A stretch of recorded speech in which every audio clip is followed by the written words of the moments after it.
তখন আমি কিছু বলতে যাব তার আগে মিম জুড়ে একটা চিৎকার দিল। তার চিৎকারে বড় ভাইয়া রুম থেকে বের হয়ে গেলাম। শুধু আমি এখানে দাঁড়িয়েছিলাম। তখন আমার সৎ ভাই আর আমার সৎ মা, তার সাথে মিমের আব্বু আর আম্মু এই রুমে প্রবেশ করলো। তারা এসে দেখে মিম চাদর মুড়ি হয়ে হাটের এক কোনায় বসে বসে কান্না করছে। তখন আমার বড় ভাই আদিক্ষেতা দেখানোর জন্য বলল, মিম কি হয়েছে তোমার সাথে? তখন মিম আমার দিকে আঙ্গুল দিয়ে বলল, এই ছোট লোকটা। আর কিছু না বলে মিম কান্না শুরু করে দিল। তখন সবাই এসে আমাকে যা ইচ্ছা মারল। এখন বাজে রাত 10টা।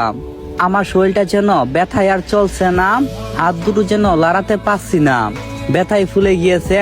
একটু নড়াচড়া করলেই কাতরে উঠছি, আর চোখ দিয়ে অনবরত পানি পড়ছে, চোখগুলো জ্বলছে পছন্দ। আমার এরকম অবস্থা শুধু আজকে না, এর আগেও হয়েছে। তার কারণটা তো আপনারা গল্পে বুঝতে পারছেন, যে আমার সৎ মা আমাকে শাস্তি স্বরূপ অমানসিক নির্যাতন করে থাকে। আমি মুখ বুজে সব সহ্য করতাম, কারণ আমি আমার মাকে অনেক ভালোবাসি। তাই আমি চাই না আমার মায়ের শেষ স্মৃতি এই বাড়িটা ছেড়ে যেতে, কিন্তু আচার পারলাম না। পছন্দ ব্যথায় কাতরে কাতরে দৌড়ে পালাচ্ছি বাসা থেকে, না হলে আজকে আমার সৎমা আমাকে মেরেই ফেলবে।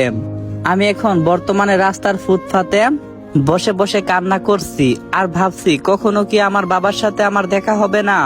আপনারা হয়তো ভাবছেন যে আমার বাবা তো মারা গিয়েছিল, তাহলে আমার বাবা আসলো কোথা থেকে? তা আপনারা গল্পেই থাকেন, বুঝতে পারবেন। তখন সাইমন বসে বসে কান্না করছে আর ভাবছে যে কখনো কি আর তার বাবার সাথে দেখা হবে না। কিন্তু ও এখন কোথায় যাবে, কি করবে, কি খাবে, কোথায় থাকবে, ওর ব্যথা কে দূর করবে, তাই ও ভেবে পাচ্ছে না। এই শহরে যে কেউ তার আপন নাই, কে তাকে সাহায্য করবে। সবাই ওর দিকে তাকিয়ে চলে যাচ্ছে, কেউ ওর পাশে আসছে না, কেউ শুনতে চাচ্ছে না ওর কষ্টটা, কেউ জিজ্ঞাসা করছে না যে ওর সাথে কি হয়েছে। তবে আর বেশিক্ষণ বসে থাকতে হইল না। হঠাৎ কে যেন সাইমনের পাশে এসে বসে। ও মাথা তুলে তাকিয়ে দেখে একজন লোক, পরনে কালা একটা প্যান্ট আর শার্ট। সে ওর পিঠের দিকে তাকিয়ে বলে, বাবা তোমার কি হয়েছে?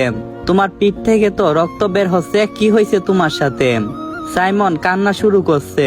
ও কিছু বলার মতো শক্তি পাচ্ছে না, ও শুধু থরথর করে কাঁপছে। ওর মনে হচ্ছে আশেপাশে সবকিছু যেন অন্ধকার হয়ে আসছে, কেমন জানি অচেতন হয়ে যাচ্ছে। সাইমন আর নিজেকে সামলাতে না পেরে অপরিচিত লোকটার সামনে জ্ঞান হারায়। ওর এরপরে কোনো কিছুই মনে নেই। হাসপাতালে আস্তে আস্তে সাইমন তার চোখ মেলে তাকালো। সাদা একটা রুম, ওর হাতে স্যালাইন লাগানো, শরীরটা বেশ ভারী মনে হচ্ছে ওর। সাইমন পাশে তাকিয়ে দেখে সেই কালো কোট আর প্যান্ট পরা লোকটা ওর পাশে বসে আছে। ও লোকটার চোখে দিয়ে তাকাতে লোকটা একটা হাসি দেয়। ও এখন লোকটাকে স্পষ্ট দেখতে পাচ্ছে। লোকটা বেশ হ্যান্ডসাম আর ফিটফাট, তবে বয়সের একটা চাপ আছে। আনুমানিক 30 থেকে 35 বছরের মতোই হবে। লোকটা এবার সাইমনের দিকে একটু এগিয়ে এসে বলল, আমি হাসান সাহেরার। তোমার নাম কি বাবা? তখন আমি বললাম, আমার নাম সাইমন আহমেদ সামি। তখন লোকটা বলল, বাহ, বেশ সুন্দর নাম। তা এখন কেমন লাগছে? আমি বললাম, জি ভালো, তবে শরীরটা কেন জানি ভারী ভারী লাগছে। লোকটা বলল, তা তো লাগবেই, পুরো শরীর জুড়ে যে আঘাতের চাপ আর অনেকটাই ক্ষত। তো তোমার এ অবস্থায় কে করছে? সাইমন অন্যদিকে ফিরে চোখটা বন্ধ করে ফেলে। ওর খুব কষ্ট হচ্ছে, খুব কান্না পাচ্ছে। হঠাৎ অনুভব করে ওর হাতটা কেউ ধরছে। ও তাকিয়ে দেখে হাসান। ওর দিকে তাকিয়ে বলে, আমার ছেলের মতো তুমি, ভয় পেও না, বলো কি হয়েছে তোমার সাথে? তখন সাইমন বলল, আমার সৎ মা আমার উপর প্রতিদিন নির্যাতন করত, একটু ভুল করলেই মারতাম। আজকে হাত থেকে একটা গ্লাস পড়ে যাওয়াতে আমাকে মারছিল।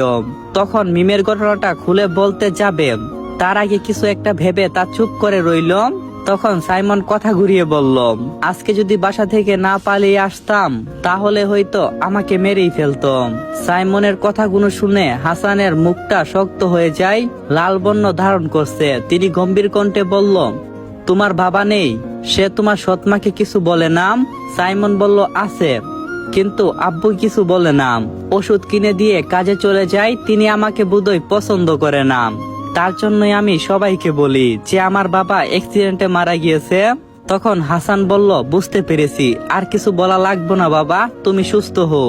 তোমার সাথে আমার আরো কথা আছে। বলে হাসান উঠে দাঁড়ালো।